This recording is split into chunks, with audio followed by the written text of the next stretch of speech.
நூற்றாண்டுகளுக்கு மேலாக இந்தியாவில் நடைமுறையில் இருந்த இந்திய தண்டனை சட்டங்களுக்கு பதிலாக மத்திய அரசு சமீபத்தில் நாடாளுமன்றத்தில் புதிய சட்டங்களை நிறைவேற்றியது. இந்த புதிய சட்ட விதிகளின்படி ஹிட் அண்ட் ரன் வழக்குகளில் சிக்கும் வாகன ஓட்டிகளுக்கு அபராதமும் 10 ஆண்டுகள் சிறை தண்டனையும் விதிக்க வழிவகை செய்கிறது. இதற்கு எதிர்ப்பு தெரிவித்து லாரி ஓட்டுநர்கள் குஜராத் உட்பட பல மாநிலங்களிலும் போராட்டத்தில் ஈடுபட்டனர். திடீரென்று வேலைநிறுத்த போராட்டம் அறிவித்துவிட்டு வாபஸ் என்று வாங்கப்பட்ட போதிலும் எப்போது வேண்டுமானாலும் இந்த போராட்டம் மீண்டும் வெடிக்கும் என்ற நிலைதான் இருக்கிறது. மத்திய அரசு கொண்டு வந்த இந்த புதிய சட்டம் இன்னும் நடைமுறைக்கு வராத போதும் லாரி ஓட்டுநர்கள் இதுகுறித்து அச்சம் தெரிவிக்கின்றனர்.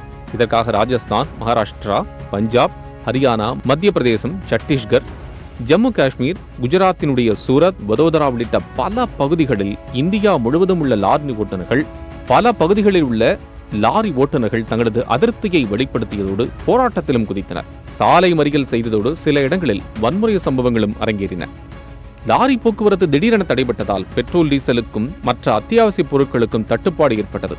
எங்கே காய்கறிகளின் விலை 2 மடங்கு ஆகிவிடுமோ என்ற அச்சம் கூட எழுந்தது. அகில இந்திய மோட்டார் காங்கிரஸ் பிரதமருக்கு இது தொடர்பாக கடிதம் ஒன்றையும் எழுதி தங்களது கவலையையும் தெரிவித்தது. இதுகுறித்து லாரி ஓட்டுநர்கள் அச்சம் கொள்வதாகவும், இந்த சட்டத்திற்கு எதிரான தங்களது போராட்டம் தொடரும் என்றும், வயதான ஓட்டுநர்கள் இந்த சட்டத்தினால் அதிக அளவில் பாதிக்கப்படக்கூடும் என்று கூறும் மணல் லாரி உரிமையாளர்கள் சங்க தலைவர் யுவராஜ் சட்டத்தை ஏன் எதிர்க்கிறோம் என்றும் விளக்குகிறார். மத்திய அரசு கொண்டு வந்திருக்கிற இந்த 10 ஆண்டு சிறை தண்டனை மற்றும் 7 லட்சம் ரூபாய் அபராதம் ஓட்டுநருக்கு, அதாவது ஹிட் அண்ட் ரன்னுக்கு, இந்த சட்டத்தை லாரி உரிமையாளர்களோ லாரி ஓட்டுநரும் கடுமையாக எதிர்க்கிறோம்.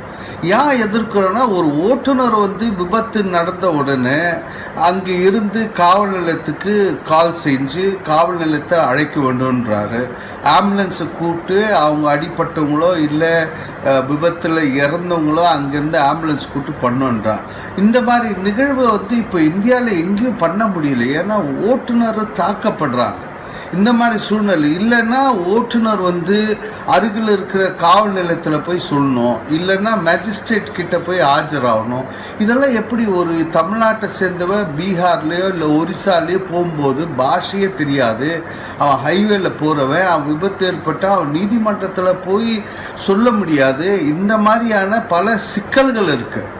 இந்த சட்டத்தை பற்றி லாரி உரிமையாளர் சங்கமோ எங்களுடைய அகில இந்திய மோட்டார் டிரான்ஸ்போர்ட் காங்கிரஸோ இல்லை மற்ற ஓட்டுநர் சங்கத்துக்கு கூட எந்த கன்சல்டேஷனும் இல்லை. பாராளுமன்றத்திலேயே இதை பற்றி கேள்வி கேட்க முடியாத அளவுக்கு அன்று எதிர்கட்சி எம்பிகளே இல்லாத நேரத்தில் இந்த சட்டத்தை அமுல்படுத்தியிருக்காங்க. சட்டம் அடியோடு நீக்கும் வரை போராடுவோம் என்பதை தெரியப்படுத்திக்.